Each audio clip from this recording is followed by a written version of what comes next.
12 जुलाई 2024 गुरुवार 11 जुलाई को नीट पर सुप्रीम कोर्ट में सरकार और एनटीए ने एक हलफनामा दिया है। नीट यूजी 2024 एग्जाम में किसी भी तरह की सामूहिक गड़बड़ी से इनकार करते हुए हलफनामे में मोदी सरकार ने कहा कि आईआईटी मद्रास के किए डेटा एनालिसिस से पता चला कि नंबर डिस्ट्रीब्यूशन एक घंटी के आकार की गोलाई में है। ऐसा किसी भी बड़े पैमाने पर हुई परीक्षा में देखा जाता है, जो कि कोई असामान्य संकेत नहीं है। वहीं एनटीए ने अपनी ओर से दिए गए हलफनामे में कहा कि 4 मई को टेलीग्राम पर लीक हुए नीट यूजी परीक्षा के पेपर की फोटो दिखाने वाला वीडियो फर्जी था। हलफनामे में कहा गया कि वक्त से पहले लीक होने की झूठी धारणा बनाने के लिए टाइम स्टैम्प में हेर फेर किया गया। इससे पहले कि हम इस खबर की कायदे से इन्वेस्टिगेशन करें, जरा सुने कि एनटीए के हलफनामे पर एआई यानी आर्टिफिशियल इंटेलिजेंस क्या कहता है। हमने इस हलफनामे को गूगल एआई को दिया, साथ में नीट यूजी परीक्षा से जुड़ी गिरफ्तारियों और सीबीआई कार्रवाइयों की डिटेल भी दी। और जब एआई को नीट का सारा डेटा दे दिया तो जरा सुनिए कि एआई कहता क्या है। एआई का कहना है कि एनटीए का हलफनामा झूठा लगता है क्योंकि बात नंबर 1, आईआईटी मद्रास द्वारा किए गए डेटा विश्लेषण से घंटी के आकार का वक्र दिखाया गया है, जिसे एनटीए एक सामान्य परिणाम के रूप में दिखा रहा है, लेकिन इससे यह साबित नहीं होता कि पेपर लीक नहीं हुआ था। बात नंबर 2, एनटीए ने कहा है कि 4 मई को टेलीग्राम पर लीक हुए पेपर की तस्वीर वाला वीडियो फर्जी था, लेकिन अब तक ये साबित नहीं हो पाया है कि वीडियो वाकई फर्जी था या कि नहीं था। ये तय करना अदालत का काम है कि वीडियो फर्जी है या नहीं, न कि एनटीए का काम है। बात नंबर 3, पुलिस कार्रवाइयों और गिरफ्तारियों से साफ है कि पेपर लीक की समस्या बड़ी है और इसमें कई लोग शामिल हैं। और बात नंबर 4, एनटीए की चालाकी ये है कि वो पेपर लीक के मामले को छोटा करके दिखाने की कोशिश कर रहे हैं। अब जरा नीट पेपर लीक की क्रोनोलॉजी देखिए। अब तक जो गिरफ्तारियां हुई हैं उनका हाल जानिए। नीट यूजी पेपर लीक मामले में अब तक कई गिरफ्तारियां हो चुकी हैं। सीबीआई ने गुजरात से 6 आरोपियों को गिरफ्तार किया है। इसके अलावा 27 जून को बिहार से 20 गिरफ्तारियां हुई थी। इनमें से 2 को सीबीआई ने और 18 को ईओयू और बिहार पुलिस ने गिरफ्तार किया था। सीबीआई ने झारखंड के हजारीबाग स्थित स्कूल ओएसिस के प्रिंसिपल एहसानुल हक समेत 10 आरोपियों को अरेस्ट किया है। 11 जून को बिहार से भागकर झारखंड में छुपे इसके मास्टरमाइंड के नजदीकी को सीबीआई ने अरेस्ट किया। महाराष्ट्र से भी 2 लोगों के पकड़े जाने की खबर है। अब ये गिरफ्तारियां बताती हैं कि इसका एक देशव्यापी पैटर्न है।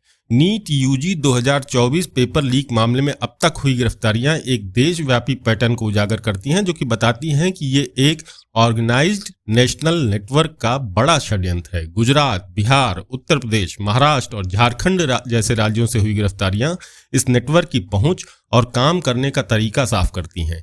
एआई यानी आर्टिफिशियल इंटेलिजेंस का कहना है कि इन गिरफ्तारियों का देशव्यापी पैटर्न कुछ महत्वपूर्ण तथ्यों को उजागर करता है। ये गिरफ्तारियां एक संगठित नेटवर्क की मौजूदगी का सबूत हैं। ये नेटवर्क देश के कई राज्यों में फैला हुआ है और इसमें एग्जाम सेंटर्स के संचालक, पेपर लीक करने वाले लोगों और छात्रों को धोखाधड़ी से फायदा पहुंचाने वाले लोग शामिल हैं। और अब जरा ध्यान दीजिए कि इन राज्यों में किसकी सरकार है। गुजरात में भाजपा की सरकार है, बिहार में भाजपा सरकार के साथ गठबंधन में सत्ता में है, उत्तर प्रदेश में भाजपा की सरकार है, महाराष्ट्र में भी भाजपा की सरकार है। इन सभी जगहों से लगातार गिरफ्तारियां हो रही हैं। सारी दिक्कत भाजपा शासित राज्यों में है। दूसरे राज्यों से पेपर लीक की शिकायत नहीं आई है। इंसान तो पक्षपाती हो सकता है मगर मशीन नहीं। इन तथ्यों को देकर जब हमने एआई से पूछा कि इसका क्या मतलब हो सकता है, तो सुनिए एआई ने क्या कहा। एआई ने पहले तो यह साफ किया कि उसके विश्लेषण और निष्कर्ष केवल संभावनाएं हैं और इसके कंफर्मेशन के लिए और इन्वेस्टिगेशन चाहिए। फिर एआई ने कहा कि भाजपा शासित राज्यों में ट्रांसपेरेंसी नहीं दिख रही है। ऐसा लगता है कि यह पेपर लीक गैंग राजनीतिक संरक्षण और अधिकारियों के भ्रष्ट होने का फायदा उठा रहे हैं। यह भी हो सकता है कि भाजपा शासित राज्यों में पेपर लीक के मामले को गंभीरता से नहीं लिया जा रहा है और राजनीतिक इच्छा शक्ति का अभाव है। भाजपा शासित राज्यों के अधिकारी इस मामले में इनफेक्टिव रहे हैं और अधिकारियों को सजा दिलाने में फेल रहे हैं। ये संभावना भी है कि कुछ राजनीतिक दल या नेता इस गैर कानूनी कारोबार से जुड़े हैं और इसका फायदा उठा रहे हैं। पेपर लीक करने वाले गिरोह को राजनीतिक संरक्षण प्रदान करके वो अपना राजनीतिक फायदा उठा रहे हैं। ये संभावना भी है कि भाजपा शासित राज्यों में एग्जामिनेशन सिस्टम में सिस्टमैटिक गड़बड़ी है जो पेपर लीक को बढ़ावा देती है। परीक्षा केंद्रों की सुरक्षा कमजोर है और पेपर छापने और बांटने में गड़बड़ी होती है जो पेपर लीक करने वालों के लिए सुविधा प्रदान करती है। बाकी राज्यों में ये जरूरी नहीं है कि वहां पेपर लीक नहीं हो रहे हों। हो सकता है कि बाकी राज्यों में पेपर लीक के मामले छिपाए जा रहे हों या उनकी जांच ही नहीं की जा रही हो। ये भी संभावना है कि बाकी राज्यों में पेपर लीक करने वाले गिरोह अधिक चालाक और व्यापक नेटवर्क का इस्तेमाल कर रहे हैं। ऐसे में जब हम पेपर लीक का बीजेपी कनेक्शन तलाश करते हैं तो पता चलता है कि उत्तर प्रदेश में पेपर लीक मामले में सुहेलदेव भारतीय समाज पार्टी यानी सुभाजपा के विधायक बेदीराम और निषाद पार्टी के विधायक विपुल दुबे के खिलाफ गैर जमानती वारंट जारी हुआ है। इस मामले में विधायक बेदीराम और विपुल दुबे समेत 19 आरोपियों के खिलाफ मुकदमा चल रहा है। दोनों ही पार्टियां बीजेपी गठबंधन का हिस्सा हैं। सुभाजपा अध्यक्ष है ओम प्रकाश राजभर, जो कि इन दिनों यूपी की भाजपा सरकार में मंत्री हैं।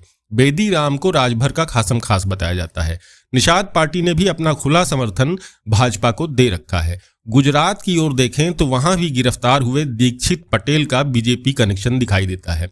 29 जून को कांग्रेस ने एक प्रेस कॉन्फ्रेंस में भी कुछ ऐसा ही आरोप लगाया है। गुजरात कांग्रेस के प्रमुख और राज्यसभा सदस्य शक्ति सिंह गोहिल ने दिल्ली में एक प्रेस कॉन्फ्रेंस में कहा कि वहां गिरफ्तार हुए दीक्षित पटेल का जय जलाराम ट्रस्ट न केवल भाजपा को चंदा दे रहा है बल्कि इसके मालिकों के भाजपा नेताओं से भी करीबी संबंध है। उन्होंने कुछ तस्वीरें भी जारी की जिनमें पूर्व केंद्रीय मंत्री स्मृति ईरानी ट्रस्ट के एक स्कूल का उद्घाटन करने के लिए गोधरा जाती हुई दिखाई दे रही हैं। उनके साथ उत्तर प्रदेश की राज्यपाल आनंदीबेन पटेल और राज्य के शिक्षा मंत्री भूपेंद्र चुड़ासमा भी हैं। एक दूसरी फोटो में जलाराम ट्रस्ट के अध्यक्ष दीक्षित पटेल एक सार्वजनिक समारोह में प्रधानमंत्री नरेंद्र मोदी को चेक सौंपते हुए दिखाई दे रहे हैं। कुछ और तस्वीरों में जय जलाराम के अध्यक्ष दीक्षित पटेल भाजपा नेताओं और गुजरात सरकार के मंत्रियों और पूर्व मुख्यमंत्री विजय रूपाणी के साथ दिखाई दे रहे हैं। अब चलते हैं सुप्रीम कोर्ट की ओर, जहां गुरुवार को इस मामले पर बहस हुई। सुप्रीम कोर्ट में सीजेआई डीवाई चंद्रचूड़, जस्टिस जेबी पारदीवाला और मनोज मिश्रा की बेंच नीट यूजी 2024 परीक्षा रद्द करने की मांग करने वाली याचिकाओं पर विचार कर रही है। केंद्र सरकार और एनटीए के हलफनामे के बारे में हम शुरू में ही बता चुके हैं। पिछली सुनवाई यानी 8 जुलाई को सीजेआई डीवाई चंद्रचूड़ की अगुवाई वाली पीठ ने पेपर लीक की सीमा और गलत काम करने वालों को दूसरों से अलग करने की संभावना पर केंद्र और एनटीए से जवाब मांगा था। यह हलफनामा मोदी सरकार ने इसी के जवाब में दाखिल किया था और एनटीए ने भी।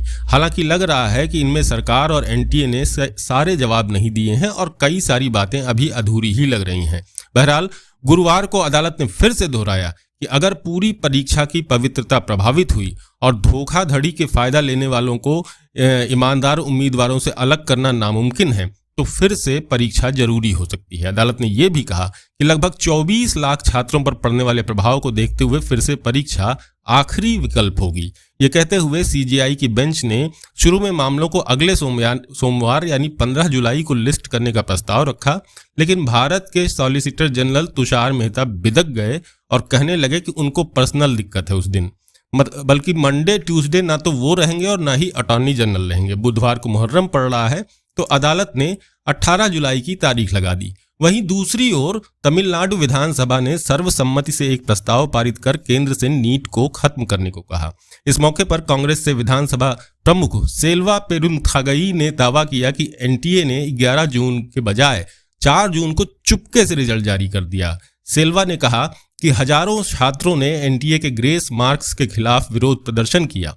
जब सुप्रीम कोर्ट ने पूछा कि क्या एनटीए के पास ऐसे नियम बनाने का अधिकार है जिसके तहत ग्रेस मार्क्स दिए जाएं, तो एनटीए ने इसे एक छोटी सी गलती बताया।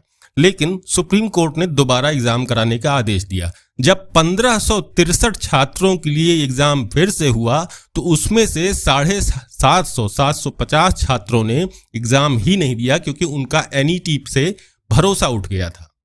अब चलते चलते एक जरूरी फैक्ट जान लीजिए कि इसमें कहां कितने बच्चे परेशान हैं। एनटीए ने देश भर के 557 शहरों और विदेश के 14 शहरों में कई परीक्षा केंद्रों पर नीट यूजी 2024 परीक्षा आयोजित की थी। इस साल कुल 23 लाख स्टूडेंट्स ने नीट यूजी परीक्षा में शामिल होने के लिए रजिस्ट्रेशन किया था। इनमें 10 लाख से ज्यादा लड़के, 13 लाख से अधिक लड़कियां और 24 छात्र थर्ड जेंडर के थे। नीट पेपर लीक में सीबीआई का ताबड़तोड़ एक्शन जारी है। सीबीआई ने झारखंड से मास्टरमाइंड रॉकी को गिरफ्तार किया है। रॉकी को पटना में सीबीआई अदालत के सामने पेश किया गया है, फिर उसे 10 दिनों के लिए सीबीआई की हिरासत में भेज दिया गया है। रॉकी की गिरफ्तारी से कई गुप्त राजों से पर्दा हट सकता है।